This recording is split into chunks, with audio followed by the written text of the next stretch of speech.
And I'll just say that, just remind everyone, our speaker tonight is Brandon Holthouse. He's become a good friend over Zoom, dare I say. But yeah, we've really shared our hearts together very much, and a real joining of our hearts, I would say. And many things we have in common, and it's been great to have him.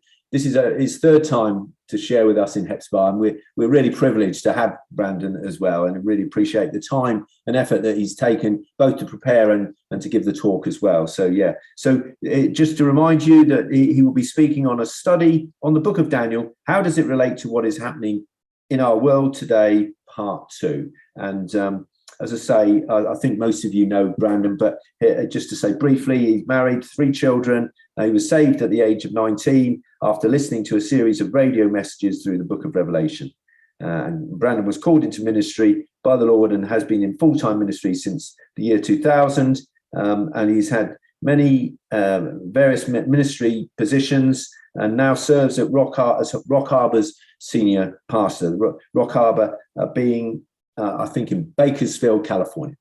So yeah. So anyway, so I'll sort of leave it at that. I think for the time being, many of you know Brandon anyway, and I'll just open in prayer if that's okay, and then hand over to you, Brandon, and say, Heavenly Father, we do thank you for just the opportunity to once again tonight to hear your word. We just pray that you will just speak to our hearts through Brandon, Lord, that it would be truths that are contained in your word that will be opened up to us, and that we will be encouraged and exhorted tonight in what we hear tonight from Brandon.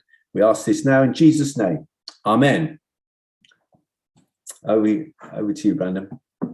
All right. Well, good to see everybody. I'm, as you know, from California, the land of fruits and nuts. We are where every crazy thing in the world starts happening and eventually flows out into the rest of the world. So we're kind of the mother of harlots in a lot of ways. And so whatever is affecting you has already affected us in California and the United States. So I apologize for being a Californian, because we spread our evil everywhere. And it's really a crime to see. In fact, probably our next president will be our governor, Gavin Newsom, because Biden will not be able to physically be able to do it. And he's trained by Klaus Schwab, obviously, and he's a globalist. So we don't have much to look forward to here in the United States. Anyway, I'm glad to be with you guys. You're a Remnant Believers, and the Remnant is scattered all through the world, but we do exist, and we're not alone, and we're together. And so I'm glad I could be with other Remnant Believers tonight. So what my plan is to get through as much as Daniel. We're going to start in Daniel chapter 6. And we did the first part the last time. And then we're going to go from Daniel 6 on and get as far as we can. Hopefully we can finish it. I don't know. If we don't, we'll do a part 3, I guess. But anyway, what I want to do is I want to hit the highlights of the prophecies in Daniel and some of the applications to us in real world time, and how these apply to us. And we'll talk about a lot of things. And remember this, prophecy is not meant to scare anyone. It's meant to prepare the believers. And that's what's missing. In the United States, only 2% of the pulpits will even talk about prophecy.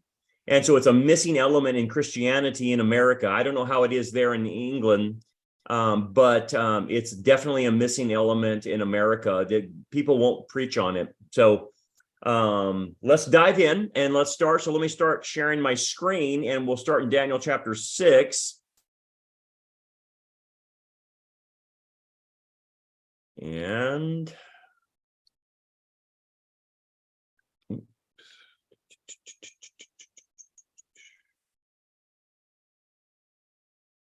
let me get back to where I want to start. There we go. Okay.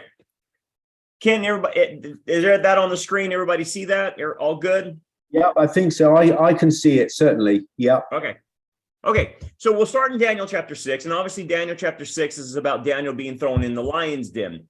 And what you have to understand is Daniel serves as a typology for Israel. many times. And obviously Daniel and his situation applies to us on a personal level as well. We, like Daniel, are getting ready to be thrown in the lion's den if we're not already there, because we refuse to go along with the system. We refuse to go along with the World Economic Forum. We refuse to go along with the wokeism, the LGBT agenda, the transgender agenda. We don't go along with them chopping off body parts of children and giving them hormone blockers. We stand in the way of that. And that's where the salt and light comes in. But to be salt and light and to stand in the gap, you're going to pay a price. And that's what Daniel did by being thrown in the lion's den, right? So they set Daniel up. And here's the key is when you see Daniel being set up, they're setting up Christians here in America and worldwide the same way. And it says, so the governors and satraps sought to find some charge against Daniel concerning the kingdom, but they could not find no charge or fault because he was faithful, nor was there any error or fault found in him. And so in essence, they're going to have to make something up about Daniel. Then these men said, we shall not find any charge against Daniel unless we find it against him concerning the law of his God. And so they're going to make a law that forces him to obviously break or force him to see if he will break God's law in order to keep man's law. Okay. And that principle, obviously, Daniel will not violate God's law. He will not bow down. He will not surrender. He will not give in, as you know, and he will not refuse to not. He refuses to stop praying. And what you see is a principle there. And the principle is this. They're not going to be able to indict Christians for any malicious or violent or evil, wicked things that we do. So what they have to do is pass laws that get us to make a compromise with the law of God and keeping his statutes and his principles versus keeping the law of the state. Okay. And that's where it's going to come. And they're going to say to us that if you don't keep the law of the state, then you will be terminated. You will have no job. You will comply with the LGBT agenda. You will comply with transgender people coming to work. You will accept that in order to keep your job. And a lot of Christians are going to have to make a decision of whether or not they're going to compromise and stay in their positions of employment, or say, you know what, go ahead and throw me in the lion's den, fire me, and I will trust the Lord in this. And that's where it's going. So the first stage of persecution is soft persecution. We're already having that. The second stage is legal persecution. We are already seeing that around the world, and it's ever increasing, not only in your country, but our country, to make it illegal to say that, homosexuals, lesbians lifestyle is wrong, or make it a crime for a parent to oppose their child wanting to be turned into from a girl to a boy or a boy to a girl. California just passed legislation making it that in a child in a divorce situation, that if one of the parents disagrees with the hormone blockers and the sex change, then CPS can remove the Child Protective Services can remove the child from the parent that opposes the transgender surgery and the transitioning. And so Biden just came out this week and said, our kids are not our kids, they're the state's kids, they're Joe Biden's kids. And that's how the UN, World Economic Forum, all of them see our children. They don't see it as parental rights. They see it as the children are theirs, and they will do to them what they want. And that's why in our public school systems, we have such a problem of grooming, not only in the high school and junior high, but also in the early elementary ages. You have radical teachers grooming children to be gay and lesbian and to be transgender. And so at some point, we all are going to have to take a stand and say, enough. I'm not complying. I'm not doing this, and I'm not going to participate in this. And that's when we will be thrown into the lion's den, just like Daniel did. So at some point, we all have to take our stand. Some of you have already taken your stand, but it's coming because more is coming. Anyway, it says this, my God sent his angel and shut the lion's mouth. And so the idea is, even if we do get put in the lion's den, the Lord will be there to protect us and rescue us and provide for us. As he did Daniel. That's the promise. If you take the stand and you follow in obedience and you risk it, you have the promise there of protection and provision. It may not be the provision that you had before, but he will provide. Anyway, and as Daniel said, so the lion's mouth was shut by the angels so that they have not hurt me. So when they looked down, Daniel was still alive and was still preserved. And that's God's miraculous shutting of the lion's mouth. And here's an example of what I've seen. Many Christians right now in my church are losing their jobs because they will not comply with the wokeism, the critical race theory, the transgender movement, or the LGBT movement. So they have been fired. But you know what the amazing thing is? They took their stand, they stood in obedience, they got fired, and then like a few days later, the Lord opened another door for them to have a better job and better pay. And it just goes to show that this principle you see in Daniel is still working with the Lord if you will take your stand. And Daniel says, because I was found innocent, he said, before him. And also, O king, I have done no wrong before you. So in this scenario, what we have to understand is that we have to live righteous and holy lives, because if we don't, they will use that against us. But righteousness and obedience living helps us be delivered. That's the key. And obviously we can't do any wrong. Now, here's what I'm telling you is happening. It's happening in America, and it might be happening there where you guys are living. The strategy right now in America is to get the Christians provoked enough to where they do something stupid. And what I mean by that is they're cramming in this June month, the LGBT Pride Month, and they're blaspheming the Lord. They had pole dancers, gay pole dancers, dancing around a crucifixion, and things of that nature. It's the most blasphemous thing you could possibly imagine. But why are they doing that?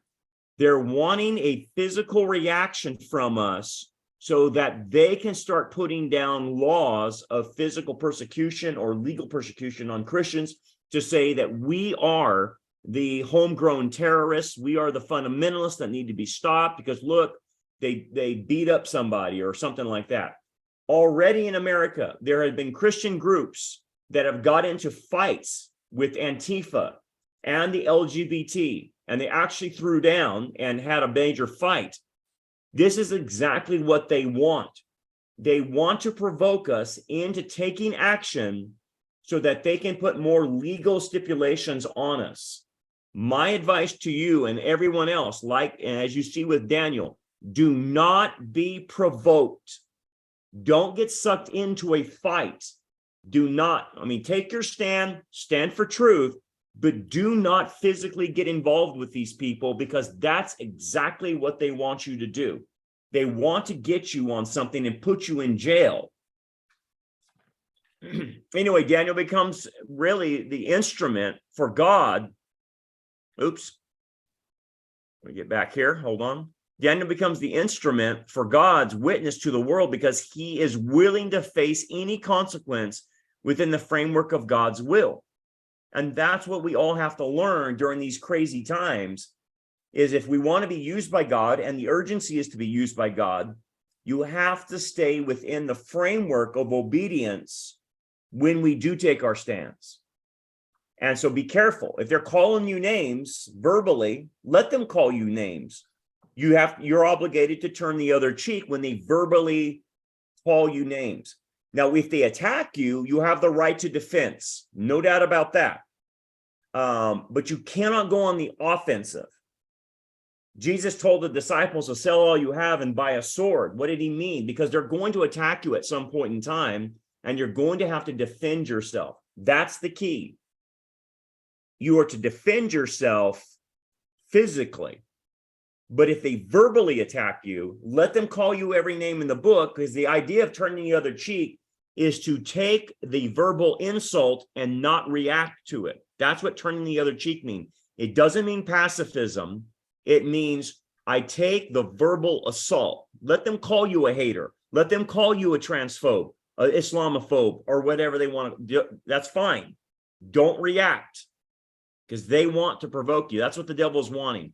Anyway, the principle is when we live with integrity, it will become a hindrance to other people's desires, ambitions, or corruption.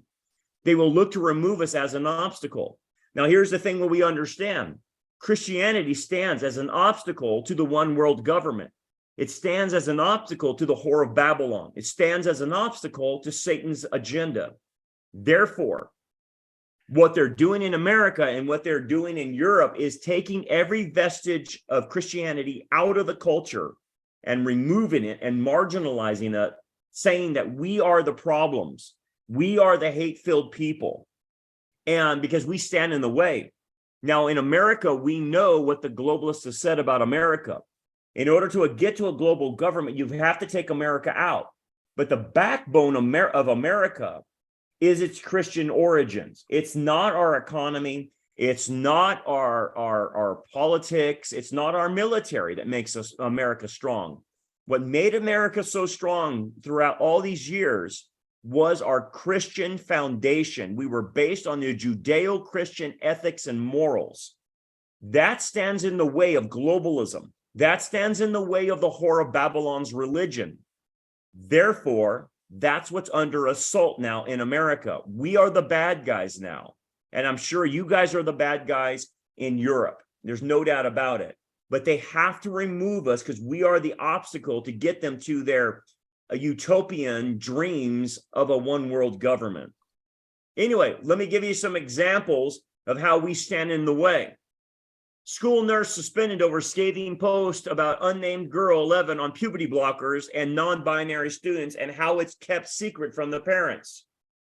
You see, what the problem is now in America is they're subverting the parents and they're undermining them. And so the school systems are not telling the parents what's going on with the kids, and they're getting puberty blockers, and the states like California are even paying for the surgeries without the parents' knowledge. Now, this, as you know, is a fundamental attack against the family unit that God created in Genesis, because the bedrock of a society is the parents, is the family unit.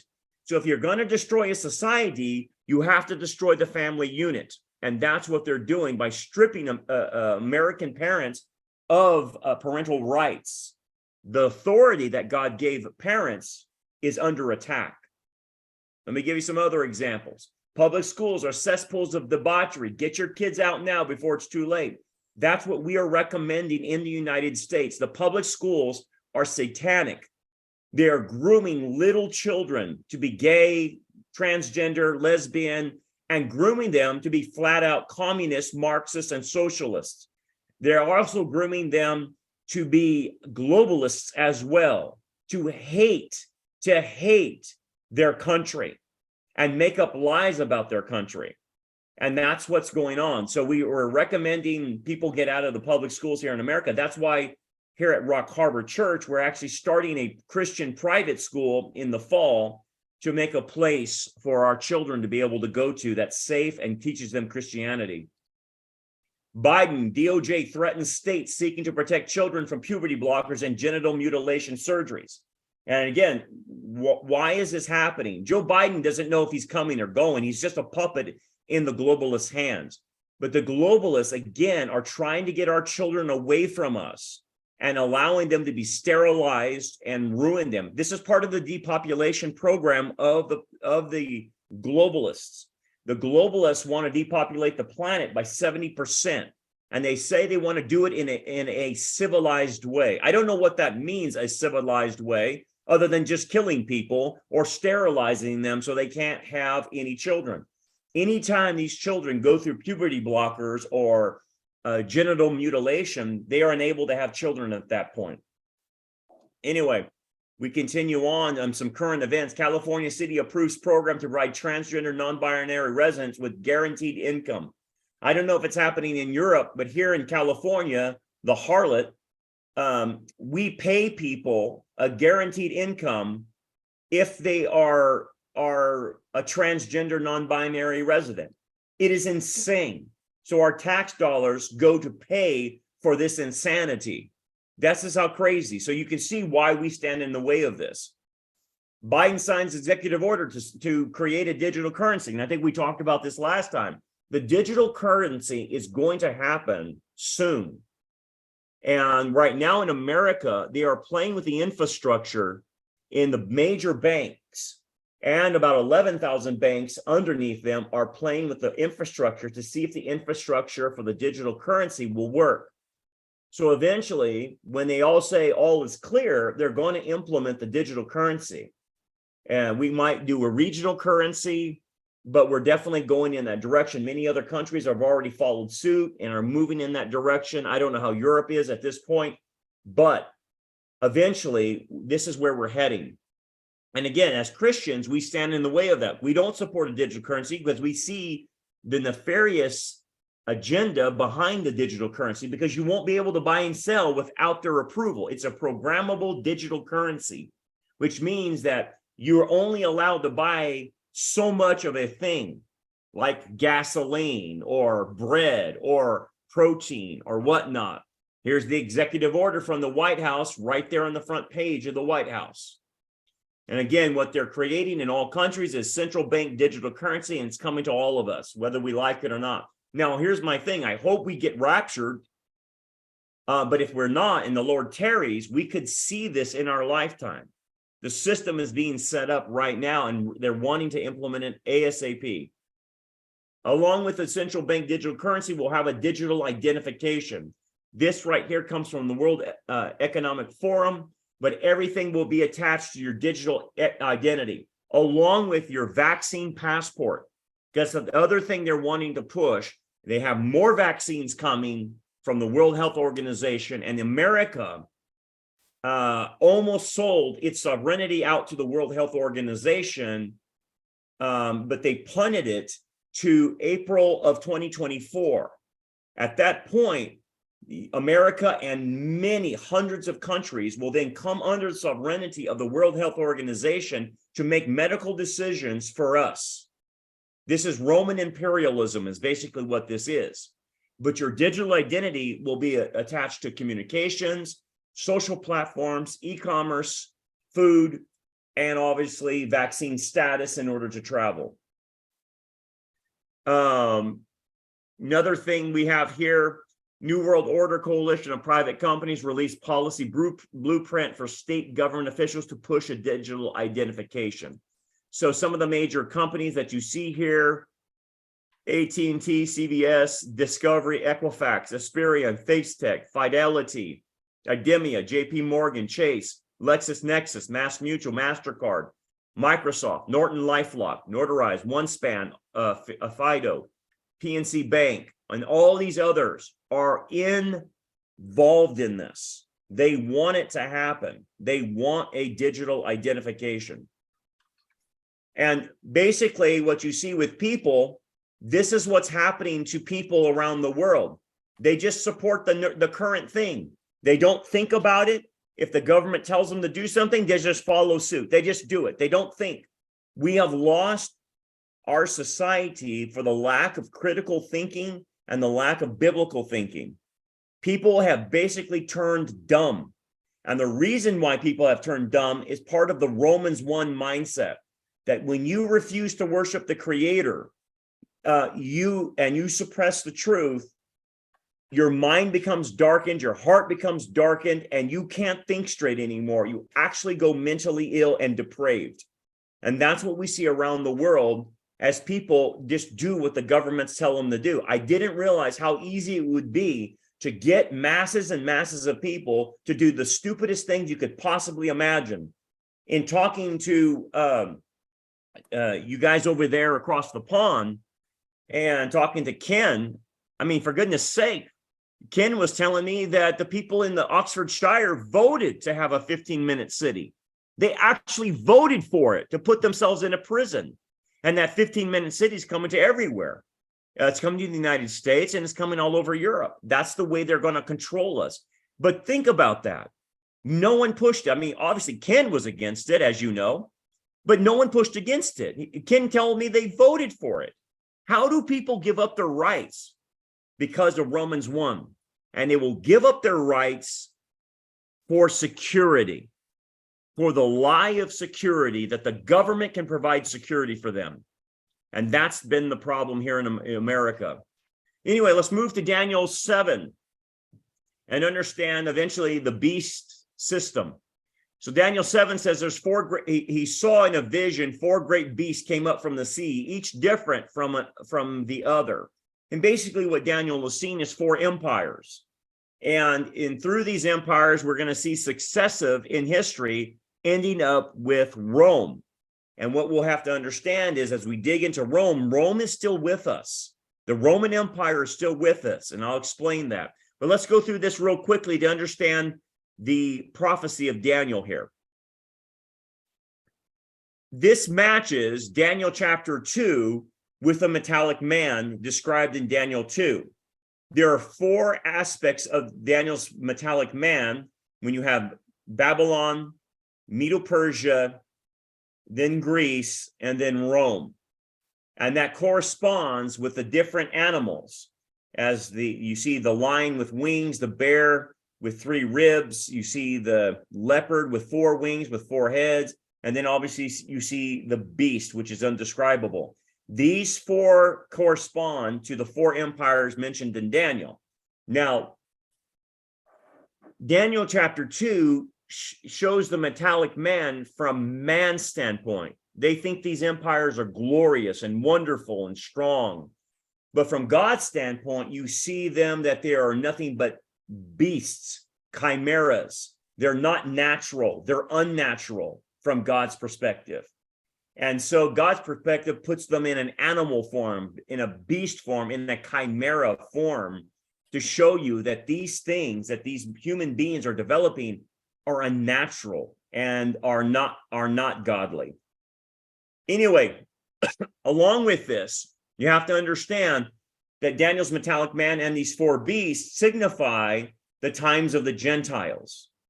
And basically, Jesus talks about the times of the Gentiles, that Jerusalem will be trampled by the Gentiles until the times of the Gentiles are fulfilled.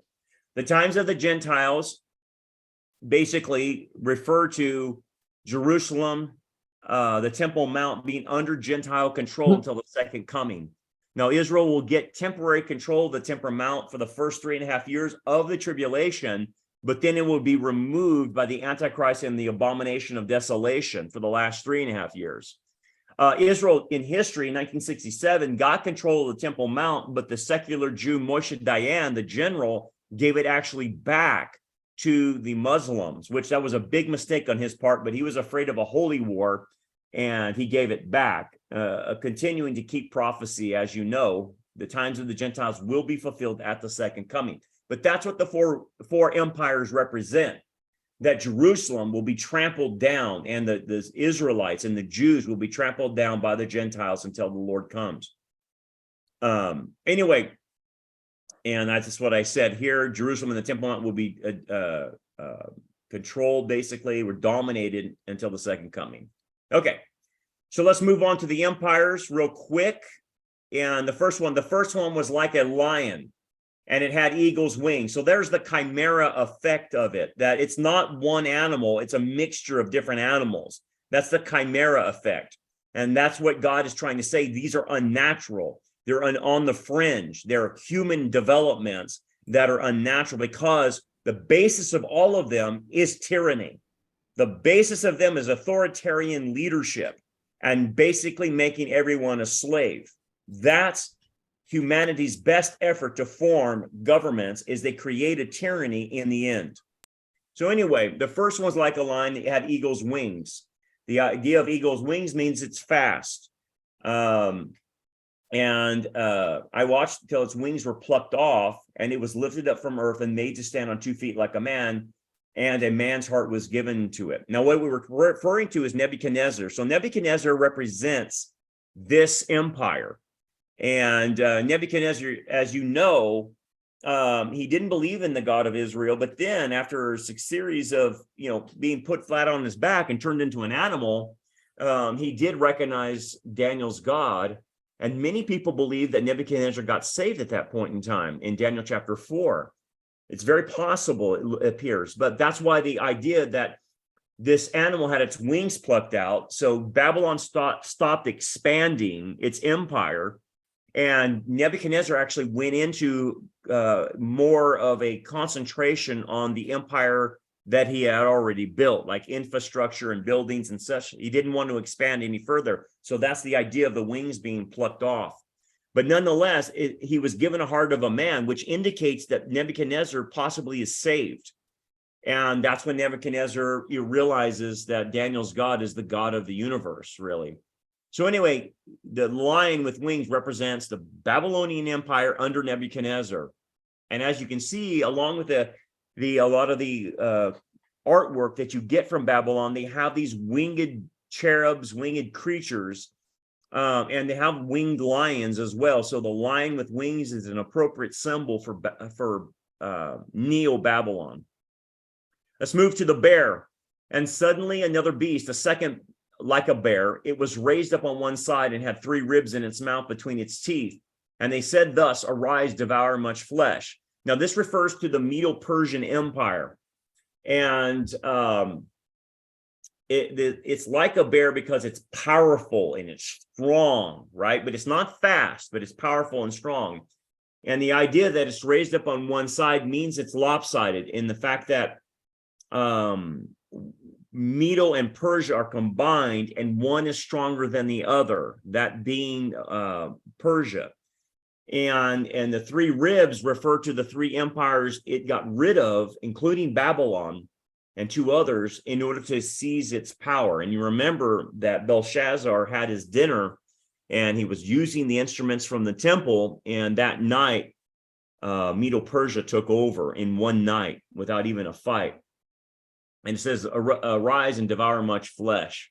So the big highlight there is Cyrus the Great. Cyrus the Great was named by Isaiah 150 years before he existed. And Cyrus the Great was actually pro-Israel and allowed Israel the decree to go back into the land and rebuild Jerusalem, rebuild the temple, and rebuild that which was torn down. We all remember that in history. Okay.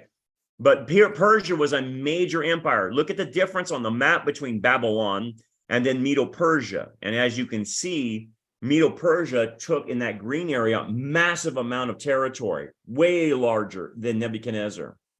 And that's why it's called the bear. It was massive, it was powerful, and it took a lot of land.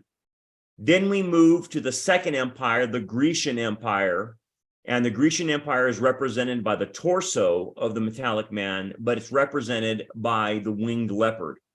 After this, I looked, and there was another like a leopard, which had on its back 4 wings of a bird. The 4 wings represents the quickness of the empire. It doesn't have 2 wings, it has 4. So under Alexander the Great, this Grecian Empire took over the world in a very fast period of time, faster than any empire we've ever seen. That's the idea of the wings. Anyway, the beast also had 4 heads, and dominion was given to it. And so the 4 heads represent what happens after Alexander the Great dies at age 33. And his empire went into 4 generals that controlled the empire.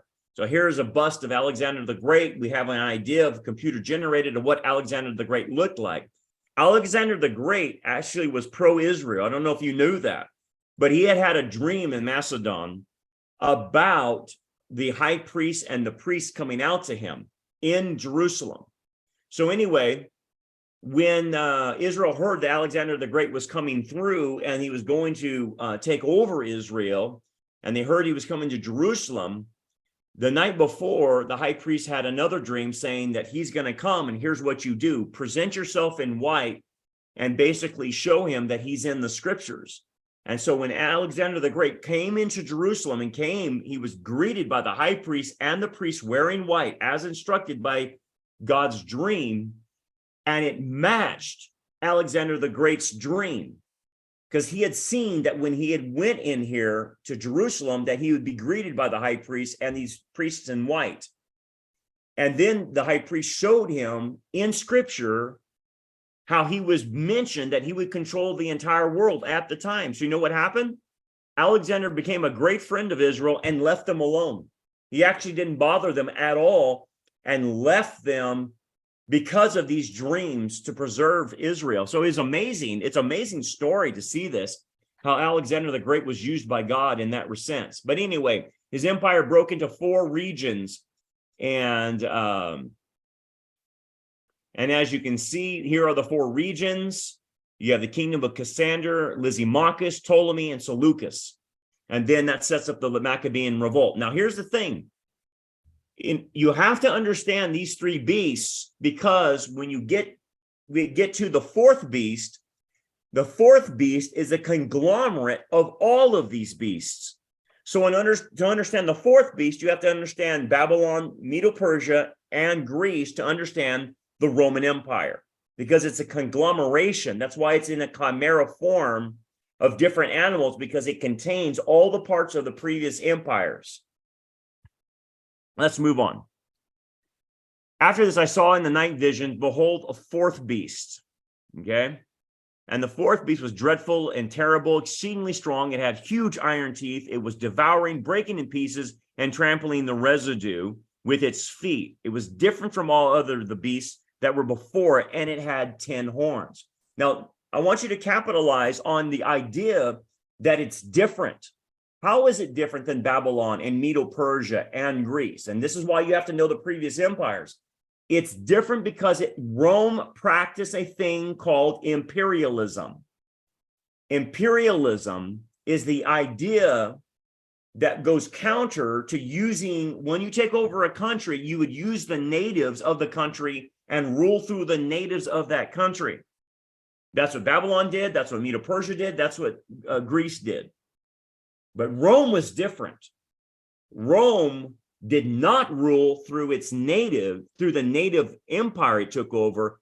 Rome actually put its own people in place to rule that nation.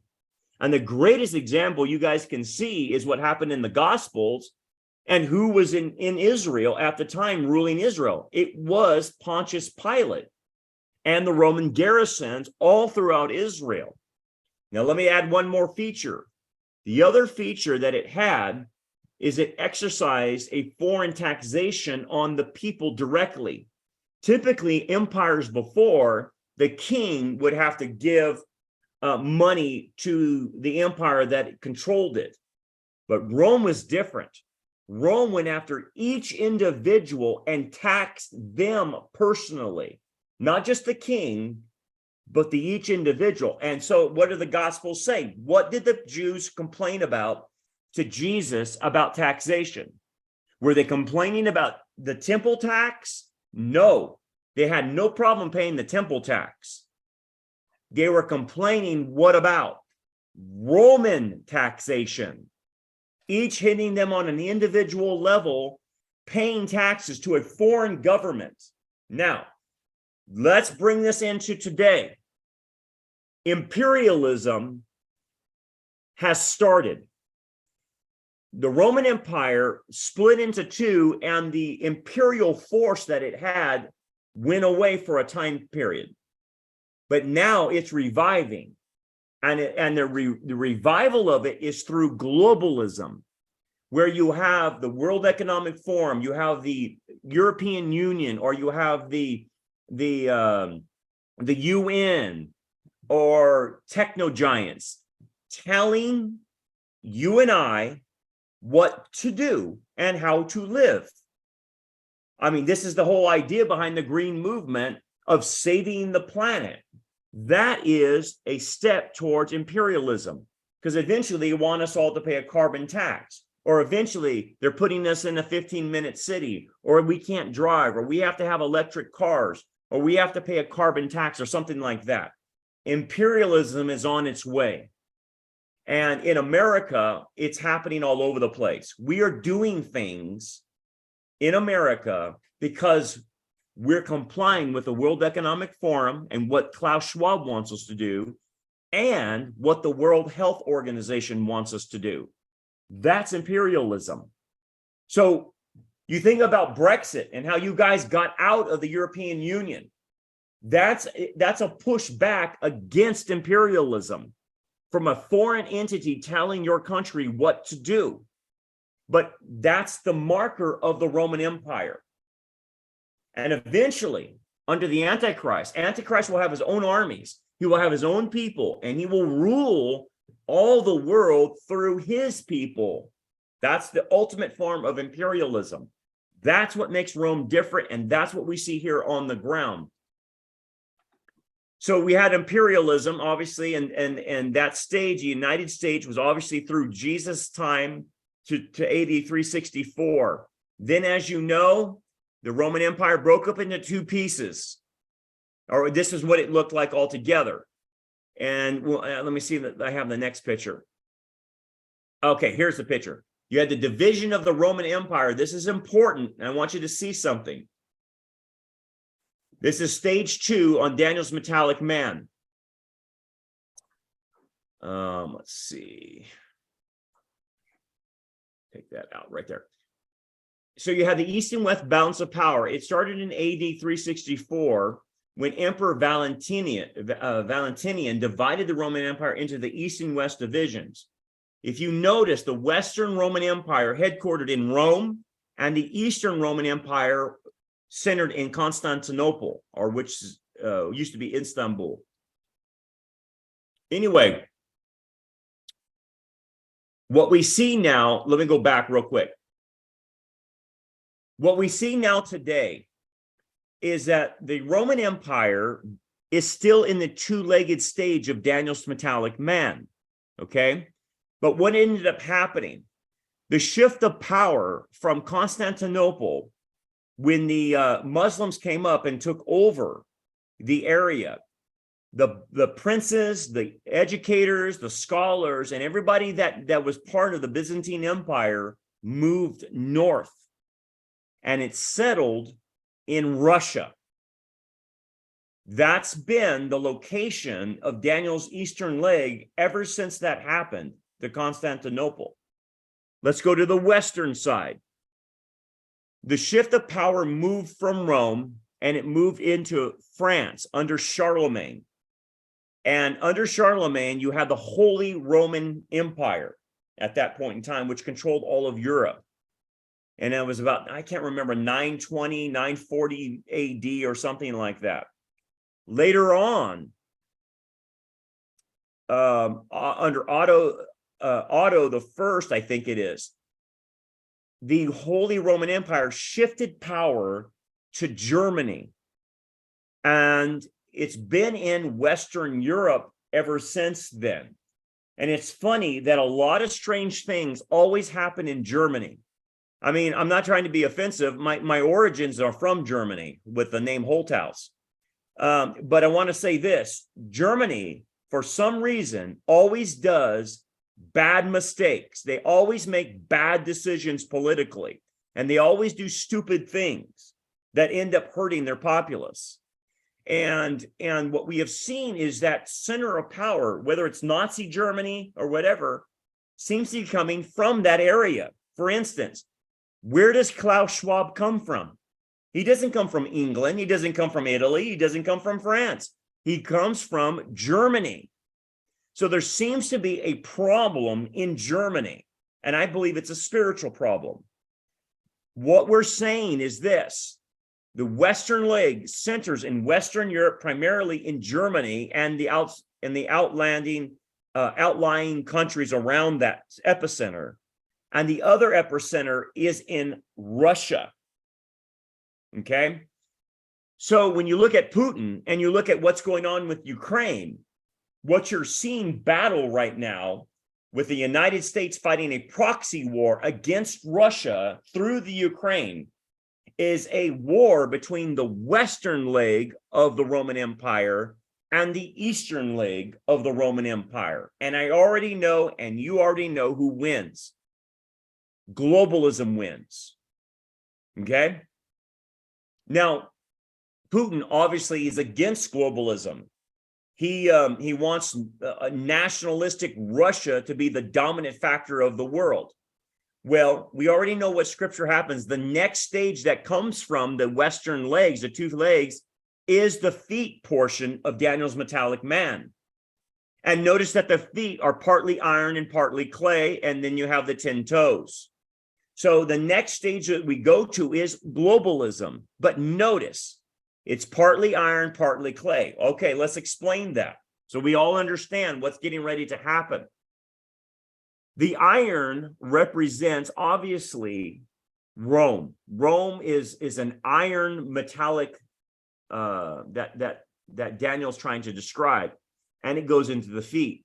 So there's an element of Rome in the feet, obviously. But notice it's mixed with clay, and the clay and the iron don't adhere to each other. So it makes it partly strong and partly fragile at the same time. Here's where I think Daniel's trying to explain something to us. The mixture of clay represents humanity. Humanity is made out of clay from all the way back to Genesis, okay? Humans are made from dirt. And so what we have here, I believe, is the mixture of globalism represented by the iron and nationalism being put and forced together, whether people like it or not, and they don't adhere to each other. So what we have going on, not only with the example of Brexit, but we have the example in America as well, as many people are opposed to globalism. They would rather be patriotic towards their country and have their country have its own sovereignty. And so this nationalistic, patriotic move against globalism is where you start having the friction with the global government and the globalists. So what do the globalists have to do? They have to force the globalism on national sovereignty, whether they like it or not, whether the people like it or not, in order to achieve their globalist government. Now, right now, I can tell you what's happening in America. We're having the great replacement happen through illegal aliens. And what do you mean? Well, the doors are wide open on our border for the Mexican border. And we have terrorists coming in, we have cartels coming in, we have everything coming in. Everything under the sun illegally. And what's happening is they're doing it on purpose, because what the globalists have let slip out and leak out is the fact that they're trying to collapse our economy and collapse America and get us to go to a regional North American Union with no borders between Canada and Mexico. And they're doing it by the Cloward and Piven strategy of breaking America with illegal immigration and changing the Judeo-Christian ethic into basically a secular society to get us to go to a global government. Now here's the thing. Because of Christians, we want language, culture, and borders. That's why God sent the languages down to divide Babylon, because he didn't want that happening. So it's in a Christian's best interest to support nationalism with borders and culture and language. That's how God wants it. But what do we have now? A push towards globalism. And so what Daniel's trying to say is it's going to happen. The global government's going to happen, but it's fragile in the fact that you have nationalism versus globalism pushing back against it. So what happens? Notice the 10 toes, and then on the beast, it has 10 horns. So what will happen then is globalism doesn't last because people don't subscribe to it. So it breaks into 10-league confederation, a global 10-league confederation. This is not a European confederation. It is a global, because if you read Daniel 7 and you read Daniel 2, it says that you go from global, then the next stage is a 10-league confederation. And then eventually the Antichrist comes out of the 10-league confederation. So what we're planning to see is you guys will be in a European Union. We will be in a North American Union, and there will be 10 regional governments of globalism that we're all under. That's how they're going to do it. And right now, that's what the UN has. And so here are the stages: the one world government, then we go to a 10 global stage. Then you have the Antichrist stage, which is absolute imperialism. That's where we go. That's how it lines out in Daniel chapter 7, verse 24 and 23 as well. Revelation 13 and 17 correspond to this. And then eventually it ends with the 11th horn, subduing 3 of the horns, and becoming an 8th horn, and the other 7 submit to him. Now, here's the thing. Here's where we see on the ground. World Economic Forum and the UN signed strategic partnership framework. The partnership between the UN and the forum is well placed to facilitate and encourage the multi-stakeholder engagement necessary to accelerate progress on the 2030 agenda. Now, if you notice, it used to be the 2021 agenda, then they bumped it up to 2030. So 2030 seems to be their target date for all of this to go down. I think they're going to do it sooner, but that's their target date. That's their goal date. Everything is down on 2030 for their agenda to bring in this strategic partnership, which is basically globalism, right? Listen to Yuval Harari talk about this.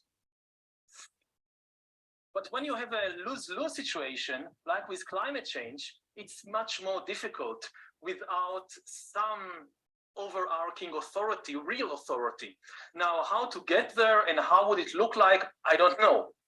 And certainly there is no obvious reason to think that it would look like Denmark or that it would be a democracy. Most likely it wouldn't. We don't have workable democratic models for a global government. So maybe it would look more like ancient China than like modern Denmark. But still, given the dangers that we are facing, I think the imperative of having some kind of real ability to force through difficult decisions on the global level is more important than almost anything else. Okay, so did you hear that? To force things. I mean, he's saying it to all of us. They're going to force things on us. Force what we can eat. I mean, for goodness sakes, they don't want us eating protein. They want us eating bugs now. And crickets and larvae and weird stuff. Like, it's going to be forced on us. The LGBT agenda forced on you. The transgender forced on you. Save the planet with Greta Thunberg forced on you. That's the idea of the global government. But when you have a lose-lose situation... Hold on. Let me get through here. Now, listen to this. This will blow you away. So we not only want to control what you do, we want to control your minds. Let's see if I got the thing here. Well, I have a bit of a reaction to the word metaverse, just having read Still Crash by Neil Stephenson. So that's a bit of a dystopian view that he had. But I think at its highest level, I would think of it as the seamless merging of our digital and physical worlds. And I think actually currently in the conversation across media and publicly, it seems to me a little limited because it seems to center just in virtual reality. But when that actually happens, a seamless integration of your digital and physical world, that really is, I think, the true promise of the metaverse. And I think that's realized in augmented reality. With our heads What does that look like? Tell us what it feels like. And some people here, I'm sure, have used either a Magic Leap or an Oculus or worn a headset, and I'm sure many others have not. And so if there's a way to articulate it. Yeah. So I think they're very different. Virtual reality, you have a headset on and you're fully occluded, you're in another world, and it's fantastic. And there's use cases for that. Augmented reality is you're with a headset on, you still see your physical world, and then we augment it with intelligent digital content. And there's different use cases for that, but they tend to get merged, I think, in this idea of the metaverse. So it's not just simply your physical. They want to control your mind. They want to be in there. And now they're saying that AI can read your thoughts. And obviously Elon Musk wants to do Neuralink into our brains. So it's a forced situation. But anyway, we got to take a break. We got to take a 5-minute break and regroup. And then we'll pick up from this afterwards, okay?